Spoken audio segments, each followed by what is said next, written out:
You think the reward for bringing in 80% of quarterly revenue would be a luxury retreat? A six-figure bonus? At Sterling Tech, they called it a pizza party. And I decided to turn that party into the day the company lost its entire core sales team worth $25 million. They say revenge is a dish best served cold, but sometimes it's served with pepperoni and a side of mass resignation letters. My name is Eva Marlowe, and I'm about to tell you how a single slice of pepperoni pizza became the most expensive meal in Sterling Tech's corporate history. The quarterly all-hands meeting was scheduled for 10 a.m. sharp in the glass-walled conference room they called the Fishbowl. Appropriate, since we were all about to watch the company's biggest predator circle his prey. Mason Drake, CEO and my ex-husband, stood at the podium with that practiced smile that used to make my heart skip and now made my skin crawl. What an incredible Q4. Mason's voice boomed through the wireless mic, his arms spread wide like a televangelist selling salvation. Record-breaking numbers, industry-leading growth. This is what happens when we work as a family. Family. The word tasted like ash in my mouth. I sat in the third row, close enough to see the Rolex I'd bought him for our 5th anniversary catching the morning light. Close enough to smell his cologne, the same one he'd worn the night he served me divorce papers over dinner at Le Bernardin, explaining how our marriage was impeding his executive vision. And to celebrate this monumental achievement, Mason continued, building to what he clearly thought was a crescendo of generosity. We're treating everyone to a special appreciation event this Friday. The room leaned forward. Bonus announcements usually came at these meetings.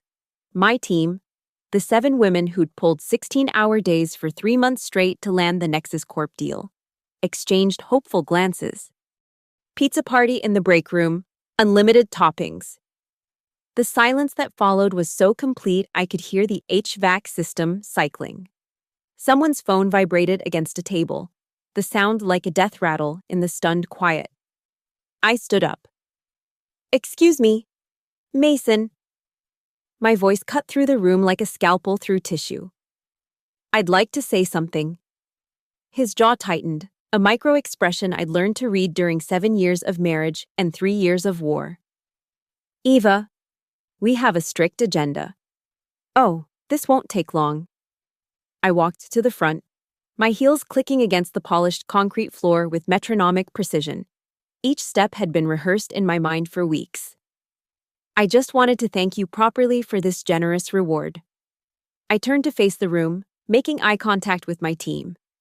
Lydia Hart gave me the slightest nod. Camille Torres was already pulling out her phone under the table.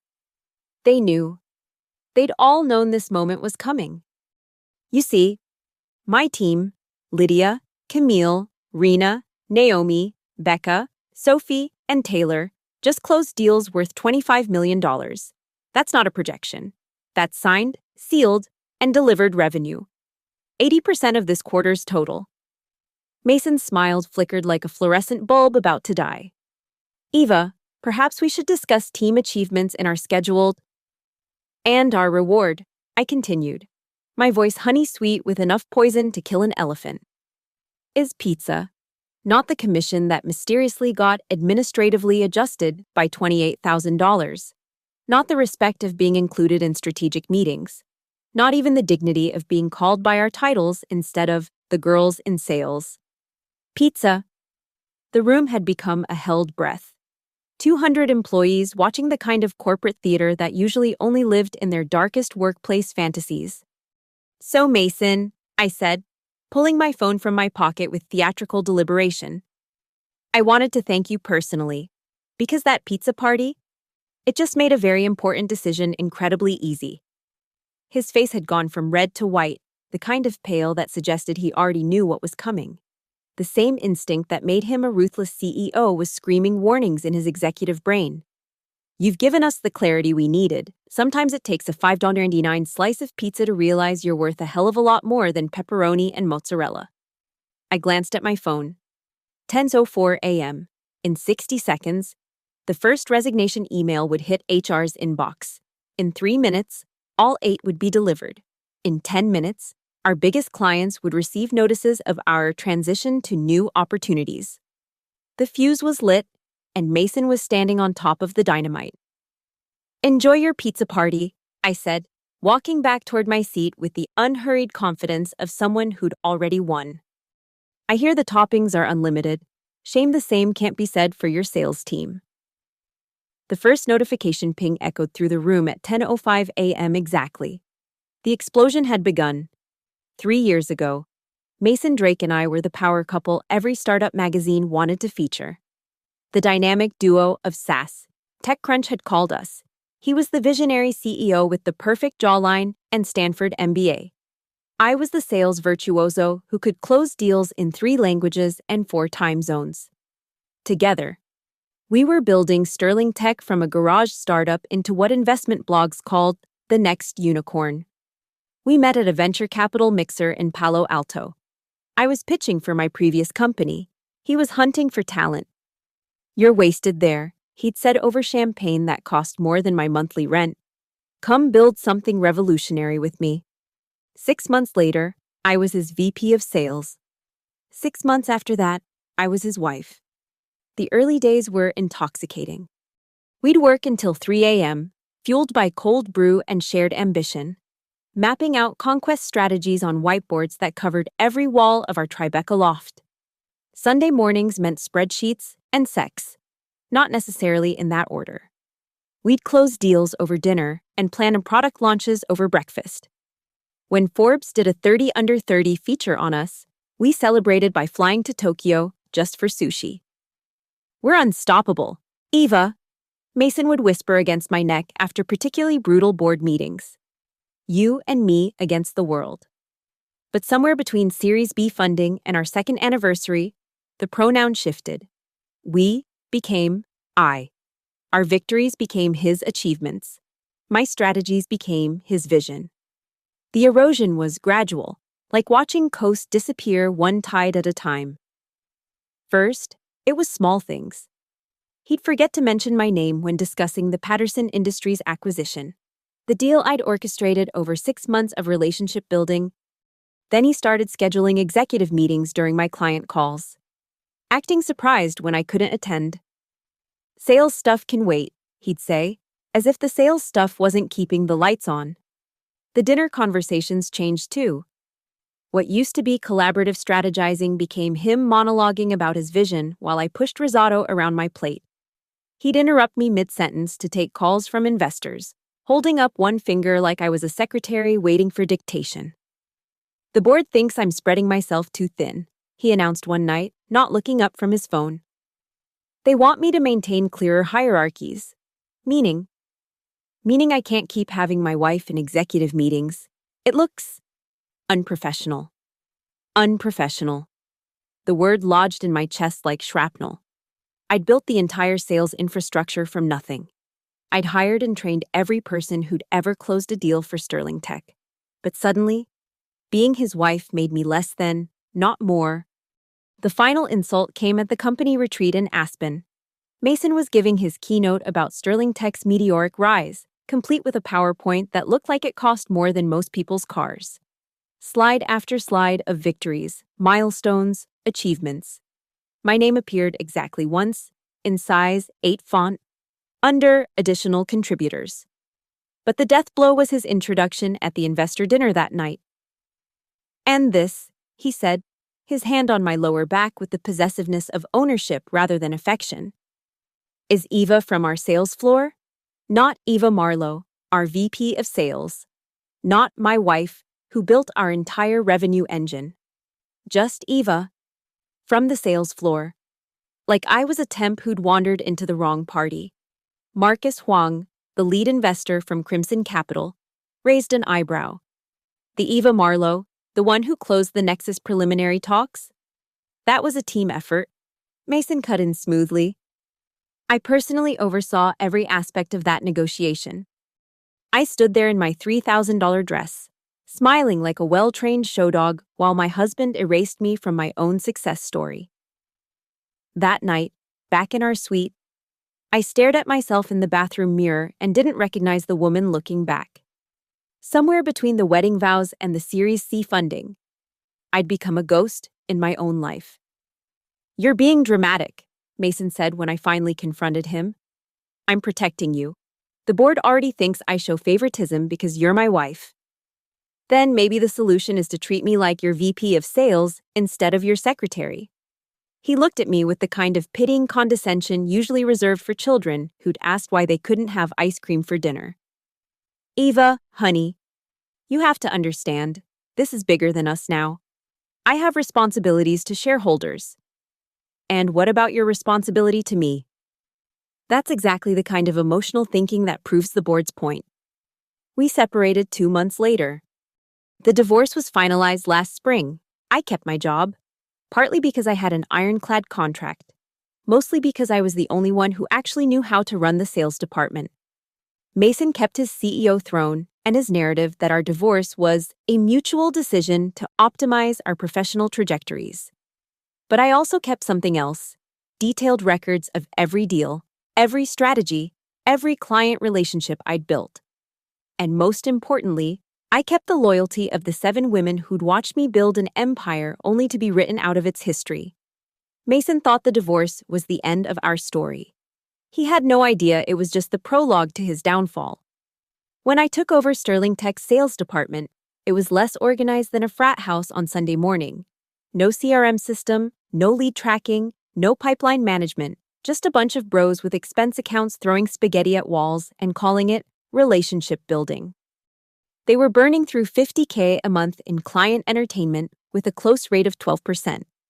I fired half of them in my first week. You can't do that, Mason had stormed into my office, face red with panic. Those are my Stanford connections. Your Stanford connections just spent $8,000 at a strip club and called it a sales meeting, I replied, sliding the expense report across my desk. They can network their way to unemployment. In their place, I built something revolutionary. An all-female sales team that operated like a Swiss watch dipped in rocket fuel. Each hire was surgical, strategic, designed to create a machine that could close deals in their sleep. Lydia Hart came first, poached from Oracle with a Rolodex worth its weight in gold and a reputation for turning cold calls into million-dollar contracts. She had this supernatural ability to make CEOs feel like they'd thought of buying our product themselves. It's not sales, she'd say. It's inception. Camille Torres followed, bringing her data analytics background and fluency in 4 languages. She could spot a buyer's weakness in their quarterly reports and exploit it in their native tongue. Watching her work was like watching a chess grandmaster play checkers with toddlers. Rena Clark was my technical specialist, the one who could explain our platform's architecture to CTOs while simultaneously making them feel stupid for not already having it. She had a computer science PhD from MIT and the kind of quiet intensity that made grown men nervous. Naomi Fields handled enterprise accounts with the precision of a heart surgeon. She once flew to Singapore on her own dime to hand-deliver a proposal because she knew the CEO valued that kind of commitment. That trip netted us a $3.2 million contract. Becca Quinn was our relationship manager, the one who remembered every client's kid's name, every birthday, every anniversary. Her CRM notes read like psychological profiles. Thompson's daughter just got into Yale. Mention it in mine at 3 of the call. He'll be yours by minute 5. Sophie Lang came from Goldman Sachs, bringing financial sector connections and an understanding of complex deal structures that made our legal team weep with joy. She could structure payment terms that made clients think they were robbing us while we were actually improving our margins by 30%. Taylor Miles was my secret weapon, a 24-year-old prodigy who understood social selling like Mozart understood music. She could generate more qualified leads from LinkedIn in an hour than the old team managed in a month. Together, we transformed Sterling Tech's sales from a joke into a juggernaut. Our close rate went from 12% to 67%. Sales cycle shortened from 6 months to 6 weeks. Revenue increased 340% year over year. The Nexus Corp deal alone, the one my team closed last month, was worth $25 million over 3 years. It took us 4 months of orchestrated perfection. Lydia identified the opportunity. Camille analyzed their pain points. Rena designed a custom solution. Naomi navigated their bureaucracy. Becca built relationships with every stakeholder. Sophie structured the financial terms. Taylor amplified our presence across their organization's social channels. I conducted the orchestra, and we played a symphony that ended with the biggest contract in Sterling Tech's history. Our reward? Mason announced it in an all-staff email. Through strategic leadership and careful guidance from the executive team, Sterling Tech has secured a transformative partnership with Nexus Corp. My team wasn't even mentioned. But the real insult wasn't the lack of recognition, it was the systematic devaluation that followed. Our commission structure was suddenly restructured for company-wide equity. Our flexible work arrangements were revoked because FaceTime matters. Our conference room bookings were mysteriously canceled for executive priority meetings. Then came the whispers. Co-O Brad Hamilton, Mason's fraternity brother and golf buddy, referred to us as Eva's girls in a board meeting. Like we were a cheerleading squad instead of the team generating 80% of company revenue. HR Director Patricia Cole, who hadn't closed a deal since the Bush administration, suggested our success was due to being pretty faces that clients like to look at. The CFO, James Morrison, was more direct. I overheard him telling Mason, "You're letting the tail wag the dog. Sales thinks they run this place." "Don't worry," Mason replied. "I'm handling it." Handling it meant cutting our Q4 bonuses by 70% due to administrative adjustments. It meant excluding us from the strategic planning sessions for 2025. It meant denying our requests for additional team members while hiring 3 new executive consultants who reported directly to Mason. But the stupidest move? The pizza party announcement. Taking our $25 million victory and celebrating it with a $200 catering budget. It was more than disrespect. It was a declaration of war. What Mason and his boys' club didn't understand was that they just united 8 women who collectively knew every client, every deal, every vulnerability in Sterling Tech's revenue stream. They thought we were replaceable cogs in their machine. They were about to learn we weren't cogs. We were the entire fucking engine. And engines don't run on pizza. The $28,000 administrative adjustment appeared on my pay stub like a typo from hell. I stared at the number for so long my laptop screen went to sleep. When I woke it back up, the theft was still there, dressed up in corporate speak. I marched to payroll first, thinking it had to be a mistake. Jennifer from accounting pulled up my file with the kind of nervous energy that told me she'd been expecting me. It's from the executive level," she stammered, not making eye contact. "Mr. Morrison said it was a recalculation of the commission structure based on new company guidelines." "What new guidelines?" "The ones that went into effect retroactively?" "Retroactively? They'd literally changed the rules after we'd won the game." I scheduled a meeting with HR. Patricia Cole sat across from me with her practiced sympathy face, the one she probably learned at a weekend seminar called How to Legally Screw Your Employees. "Eva, I understand your frustration, but the commission structure was always subject to executive review." "The commission structure was in my contract." "Your original contract?" "Yes. But the addendum you signed during the restructuring clearly states." "The addendum I signed during my divorce proceedings, when Mason knew I was distracted." Patricia's smile could have frozen vodka. "I can't speak to your personal circumstances, but the adjustment stands. Of course, you're welcome to file a formal complaint." "To whom?" "Mason, the board that golf with him every weekend." "I'm afraid that's all I can offer." I was walking back to my office when I heard it, Brad Hamilton's voice carrying from the executive break room. "Told Mason he needs to get his house in order. The sales team thinks they're running the show. You should see them strutting around like they own the place." "They do bring in most of the revenue," someone pointed out. Brad laughed, ugly and sharp. "Please. Any halfway decent team could close those deals with our product. They're basically order takers, glorified cheerleaders with expense accounts. Mason's ex especially. She thinks she's some kind of sales genius when really she's just riding the wave we created. Seems risky to piss them off, though. What are they gonna do? Quit?" Brad's voice was thick with contempt. "Where would they go? Every tech company in the city knows they're Mason's sloppy seconds. Besides, they're women in their 30s. They've got mortgages, Kids, responsibilities. They're not going anywhere. We just need to remind them who's really in charge. Hence the commission cuts? That's just the start. Mason's planning to bring in some real closers, guys from his Harvard network. Phase these girls out gradually. Keep Eva around for another quarter to train them. Then, I heard him make a throat-cutting gesture in his tone. But the pizza party, Brad continued, and I could hear the smirk. That's Mason's little joke. They bring in $25 million and he gives them a pizza party.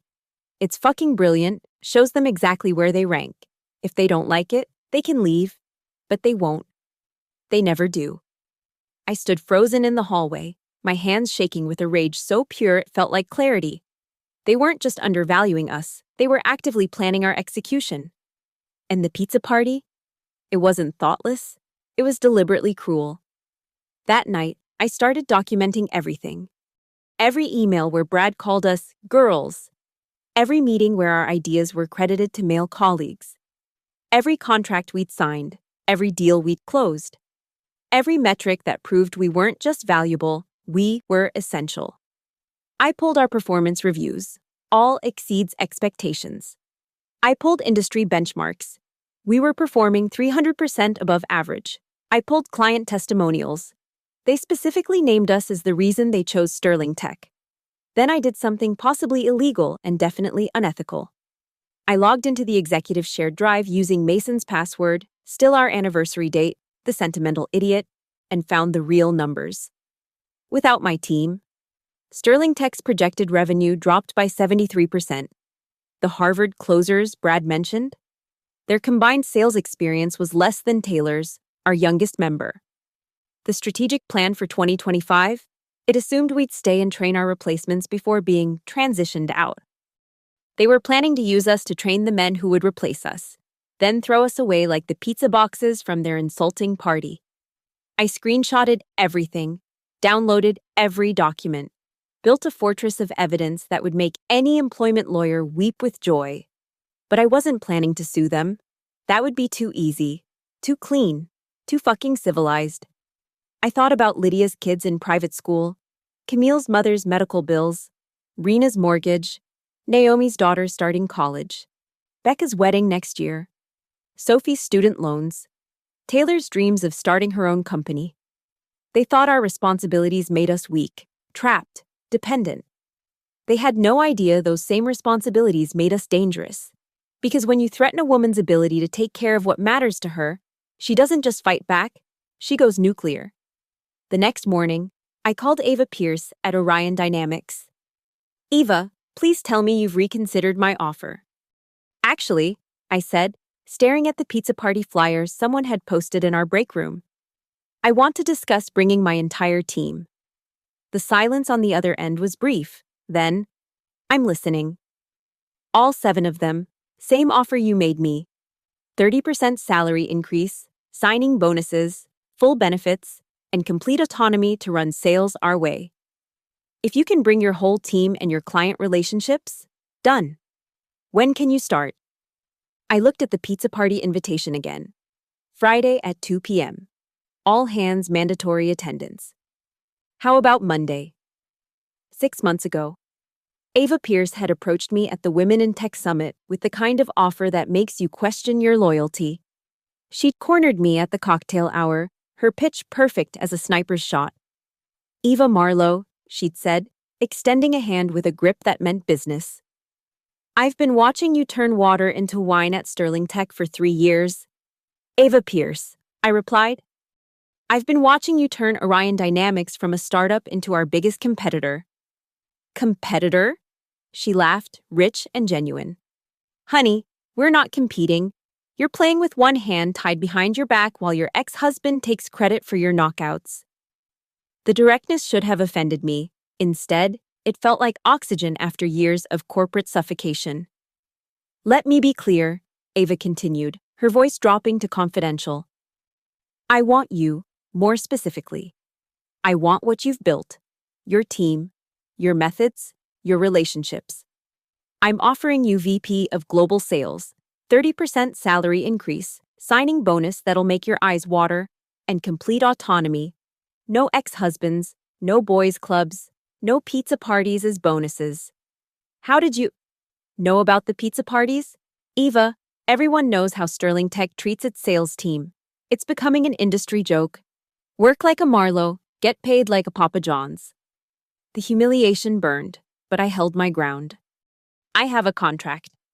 Which expires when? That's not the point. My team comes with you, all of them. Same deal. Lydia Hart alone is worth 3 of my current managers. And that young one, Taylor, I'd hire her just to watch her work. You've done your homework. I'm trying to build an empire. Eva. Empires require emperors. Or in this case, empresses. Back then, I'd turned her down. Some misguided sense of loyalty. Maybe. Or the stubborn belief that I could still fix things at Sterling Tech, that Mason would eventually see our value, that recognition would come. When you're ready, Ava had said, handing me her card. And you will be ready. Call me. The offer stands. Now. Sitting in my home office at 11 p.m., I pulled out that card, slightly worn from living in my wallet, a reminder of the road not taken. I called her personal cell. Eva Marlowe, she answered on the second ring, like she'd been waiting 6 months for this exact call. I was wondering when you'd reach your breaking point. How's that offer looking? Better than ever. We just secured Series D funding, $150 million. I need someone who can help us eat Sterling Tech's lunch. I want to bring all 7 of my team members. Done. Same terms for everyone. 30% raise, signing bonuses, full benefits. Done. Stock options. Negotiable, but yes. And I want protection. Mason will try to enforce non-competes. Ava laughed. Our legal team eats non-competes for breakfast. Besides, I've been waiting to go toe-to-toe with Mason Drake. That pompous ass tried to poach my CTO last year. There's something else, I said. We're in the middle of several critical client relationships. Nexus Corp, Pinnacle Systems, Aurora Tech, combined value of about $40 million in recurring revenue. The pause was calculating. Are you saying what I think you're saying? I'm saying clients buy from people, not companies. And the people they bought from are having some serious thoughts about their current employer. Eva, you beautiful, vindictive genius. If you can bring even half of those relationships, I can bring all of them. Then let me sweeten the pot. VP of Global Sales for you. Senior Director positions for your team. 40% salary increase and $1 million team bonus for successful client transitions. My heart hammered. $1 million. Split however you see fit. Consider it a signing bonus and a war chest. Because make no mistake, Eva, if you do this, it's war. Mason will come after you with everything.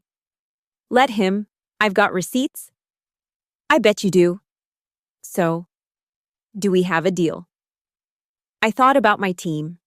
Each one of them deserved this. They'd earned it with blood, sweat, and 16-hour days. They'd endured the dismissive comments, the stolen credit, the pizza parties instead of bonuses. I need to talk to my team first. Of course, when?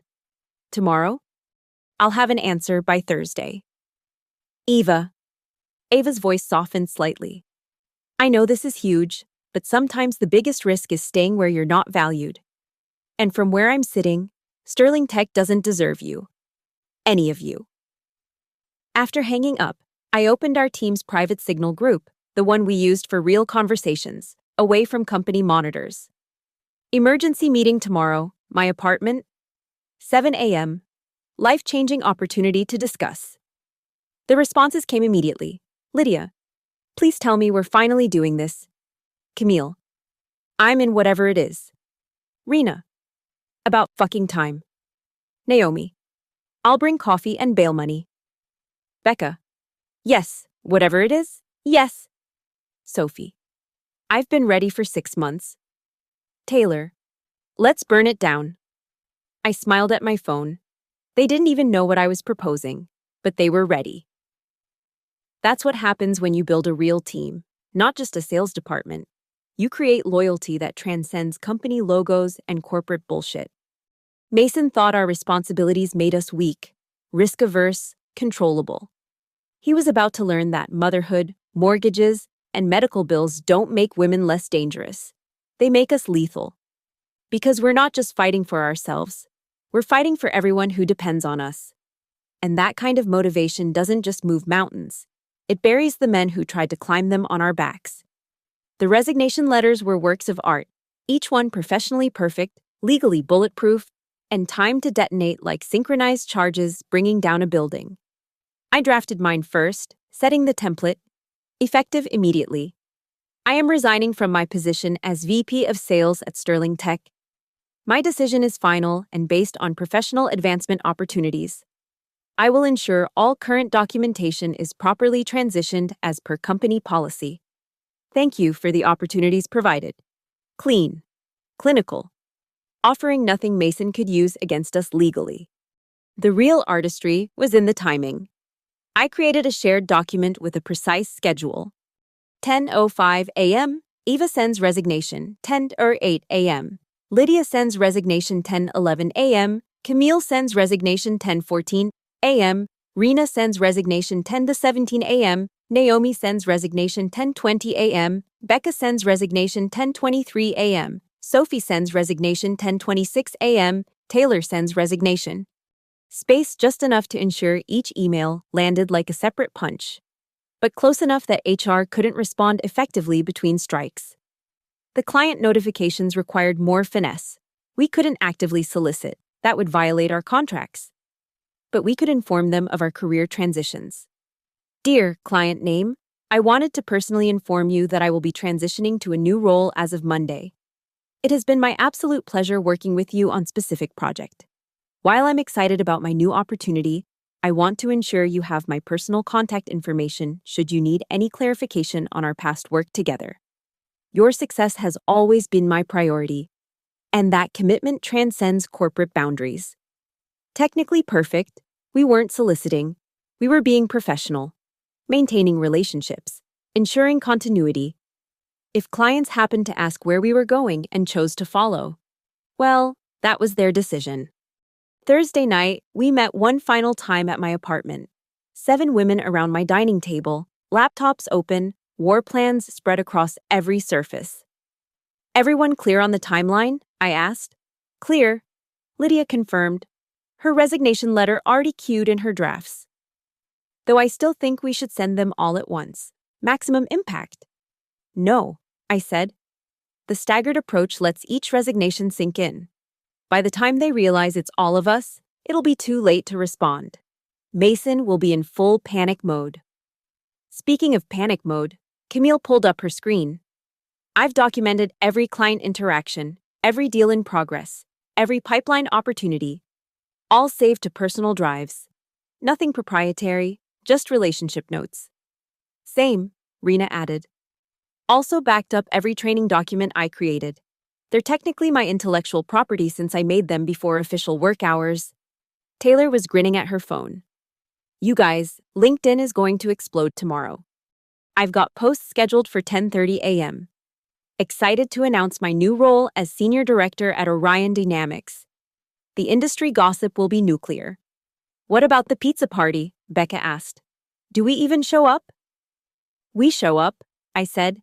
We sit through Mason's speech. We let him gloat about his quarter, built on our backs.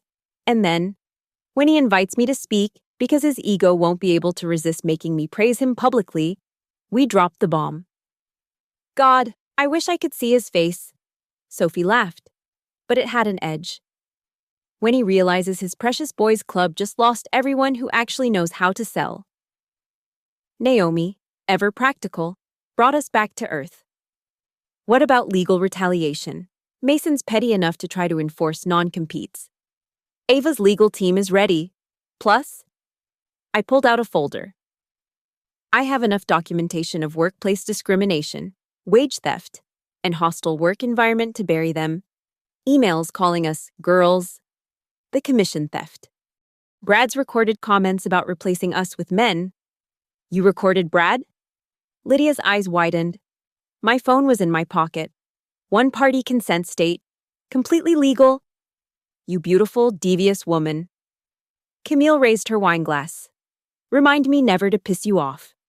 We spent the next 2 hours going over every detail, cleaning our desks without making it obvious, downloading contacts and calendars, ensuring nothing could be questioned legally while taking everything that was rightfully ours, our relationships, our knowledge, our expertise. Ladies, I stood, raising my own glass. Tomorrow we stop being undervalued. Tomorrow we stop accepting pizza as payment for millions in revenue. Tomorrow we show Mason Drake and every other CEO who thinks we're replaceable exactly how much we're worth. To revenge served cold, Lydia toasted. To knowing our value, Camille added. To burning bridges, Rena laughed. To new beginnings, Naomi offered. To fair compensation, Becca insisted. To female solidarity, Sophie declared. To making them cry. Taylor finished with a grin. We clinked glasses, 7 women who'd built an empire for someone else and were about to take it with them when they left. Outside my apartment window, Sterling Tech's logo glowed from the building across the street. By Monday, it would be a monument to Mason's hubris, a reminder that you should never underestimate the women who built your success. Because we keep receipts. We remember every slight. And when we finally leave, we don't just take our talent.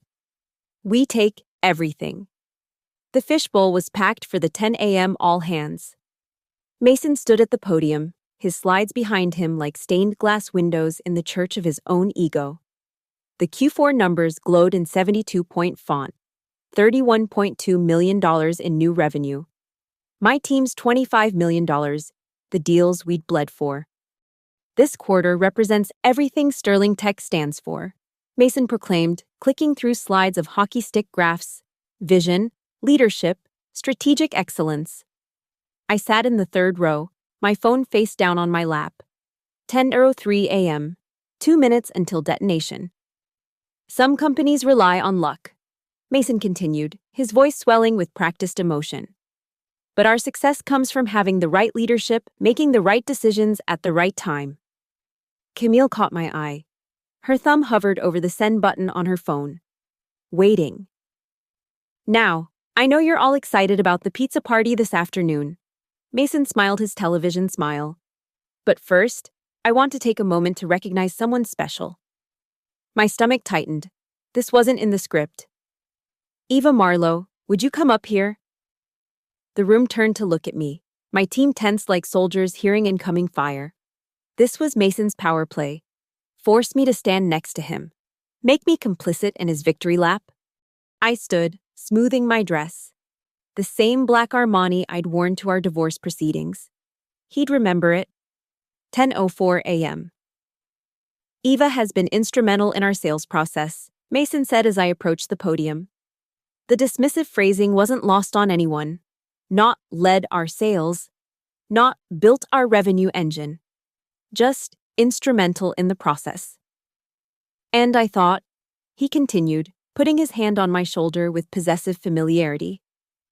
Who better to share a few words about teamwork and dedication? The microphone waited between us like a loaded gun. Mason's smile was all teeth, no warmth. He thought he was humiliating me, making me dance for my pizza supper. 10:05 a.m. My phone vibrated in my pocket. The first email had been sent. Thank you, Mason, I said, taking the microphone. You're right about one thing. This quarter was about the right decisions at the right time. His smile flickered but held. My team, Lydia, Camille, Rena, Naomi, Becca, Sophie, and Taylor, closed $25 million of that $31.2 million you're celebrating. That's 80% of new revenue. Not bad for what your COO calls cheerleaders with expense accounts. The room went silent. Mason's hand dropped from my shoulder. But here's what's really impressive, I continued, my voice steady as a surgeon's hand. We did it while having our commissions cut by $28,000, while being excluded from strategy meetings, while being told we should be grateful for pizza as our bonus. 10:08 a.m., Lydia's resignation hit. So Mason, you're absolutely right. Success is about making the right decisions at the right time. 10:11 a.m., Camille's turn, which is why I've made mine. I pulled out my phone, making a show of checking it. Oh, look at that. HR should be receiving my resignation right about now. 10:14 a.m. Rena's email landed. Patricia from HR was frantically typing on her laptop in the corner, her face draining of color as her inbox exploded. But don't worry, I said, handing the microphone back to Mason, whose face had gone from red to white to an interesting shade of gray. I'm not leaving you completely stranded. My team will be following shortly. 3-minute intervals, I believe. 10:17 a.m. Naomi joined the exodus. 8 resignations. Your entire core sales team. The ones who know every client, every deal in progress, every opportunity in your pipeline. The room erupted in whispers. Phones were coming out, recording what was quickly becoming Sterling Tech's most viral moment. 10:20 a.m. Becca's resignation. Oh, and Mason? I leaned back to the microphone. Nexus Corp, Pinnacle Systems, Aurora Tech, they all bought from us, not from Sterling Tech. Relationships, as you once told me, are everything in sales. 10:23 a.m. Sophie's farewell. Brad Hamilton stood up from the executive section. You can't do this. You have non-competes. Actually, Brad, we can and we are. Our lawyer, Harvard Law. By the way, since you boys love credentials, says your non-competes are unenforceable. Something about wage theft and documented discrimination. We have recordings. By the way, your voice carries in the hallways. 10:26 a.m. Taylor's final touch. Mason finally found his voice. Where? Where are you going? Somewhere that values us at more than $5.99 plus toppings, I said, walking back toward my seat. Enjoy your pizza party, Mason.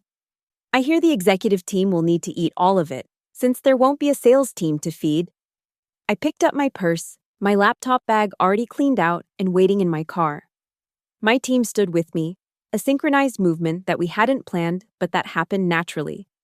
7 women rising as one. You're making a mistake, Mason called after us, his CEO voice cracking like a teenager's. You'll never work in this industry again. I turned at the door, meeting his eyes one last time.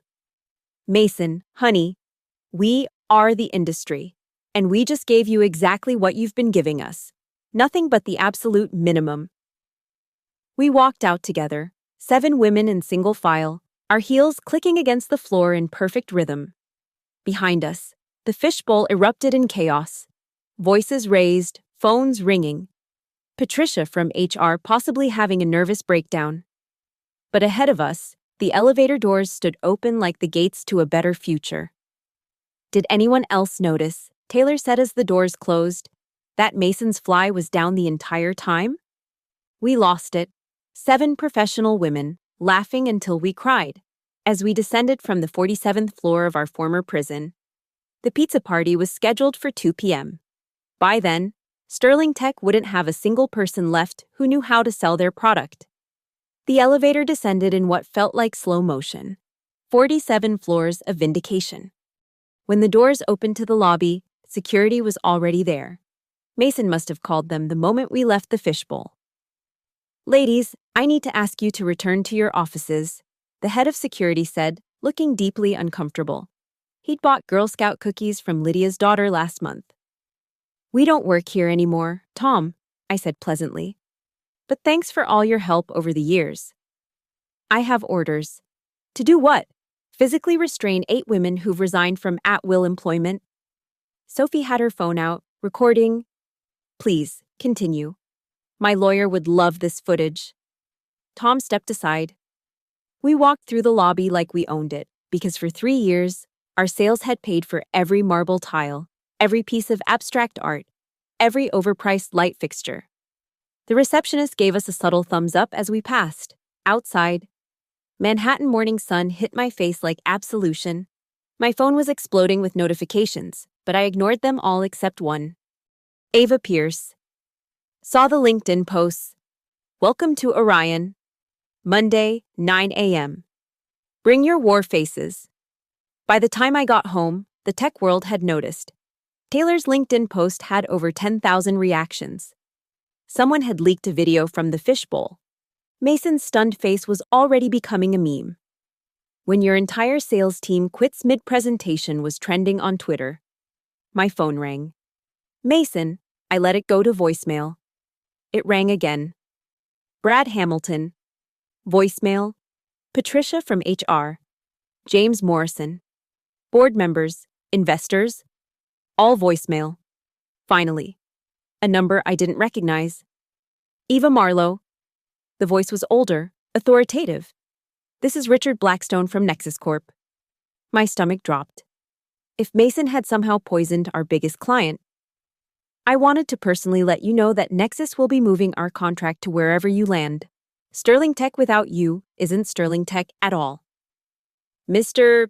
Blackstone, I appreciate that. But no buts. You and your team are the product we bought. Mason Drake can keep his pizza and his platform. We're following the talent. By 3 p.m., Pinnacle Systems and Aurora Tech had made similar calls. 3 clients, $40 million, in recurring revenue, walking out the door with us. I pulled up Sterling Tech's stock price, down 18% and falling. Mason's voicemail finally played. Eva, please. Let's discuss this like adults. The pizza party was Brad's idea. We can work something out. The team can come back with full bonuses. Please call me. Delete. Monday morning at Orion Dynamics was everything Sterling Tech never was. Ava met us in the lobby with champagne, not pizza. Our new offices had windows. Real windows. With views.